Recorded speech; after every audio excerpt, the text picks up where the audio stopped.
हाँ जी, अस्सलाम वालेकुम दोस्तों, कैसे उम्मीद करता हूँ खैरियत से होंगे। तो दोस्तों ये देखें भाई कितनी ईंटें जो है ना उठा रहा है। अब हम इससे बात करेंगे, वीडियो पूरी देखें और इसको लाइक करें और शेयर करें। वो देखें सामने फेंक रहा है।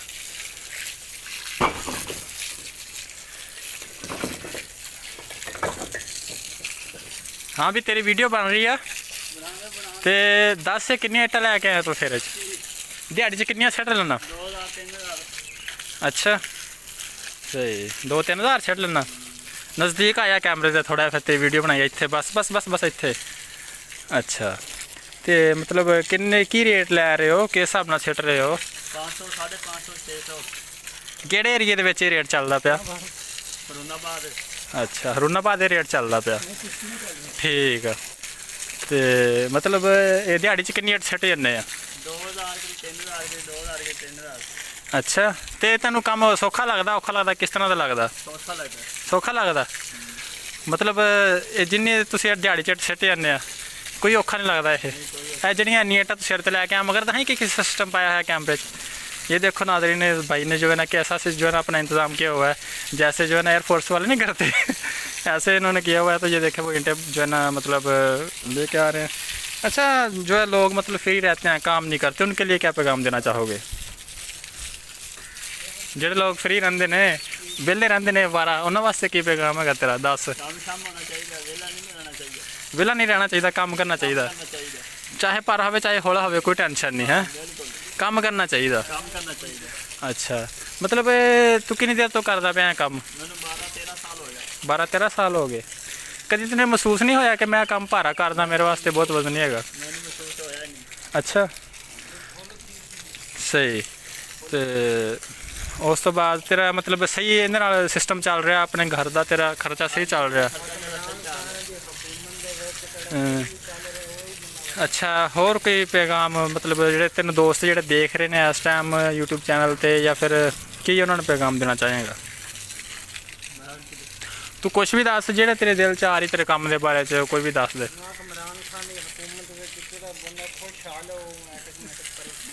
नाज़रीन ਜਿਹੜਾ ना इमरान खान की हुकूमत च खुशहाल बंदा है, तुम सामने देख लो।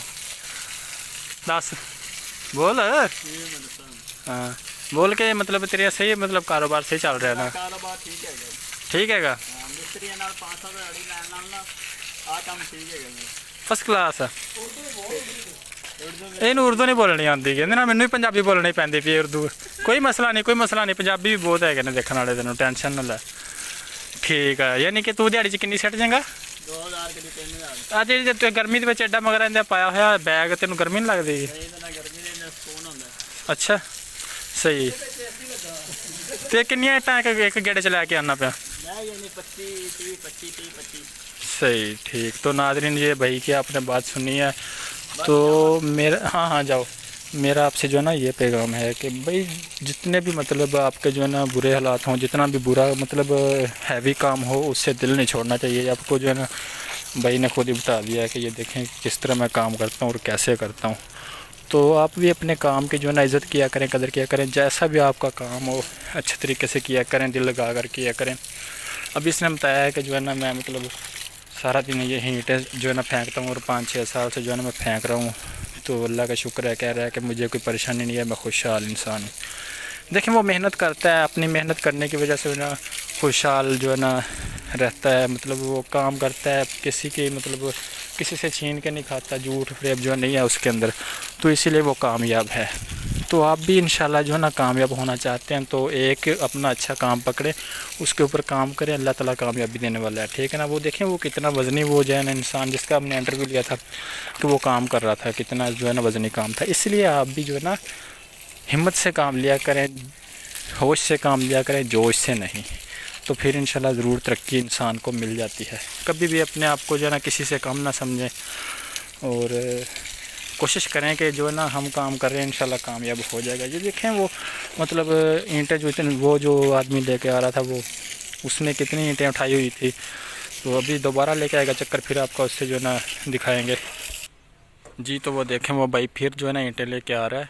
तो इसी ने जो है ना इसने सारा दिन ऐसे ही कड़ी गर्मी में कड़ी धूप में जो है ना ऐसे काम करना है, दिल लगा कर काम करता है और मेहनत से करता है। تو اگر آپ بھی محنت کریں گے تو انشاءاللہ محنت کا پھل جو ہے نا ضرور مل جاتا ہے. میرا کہنے کا مطلب یہ تھا. اگر میری ویڈیو آپ کو اچھی لگی ہے تو میرے یوٹیوب چینل کو سبسکرائب کر دیں, اپنے دوستوں کے ساتھ شیئر کر دیں. ایسی اچھی ویڈیوز اور دیکھنے کے لیے یوٹیوب چینل کو سبسکرائب لازمی کر دیں.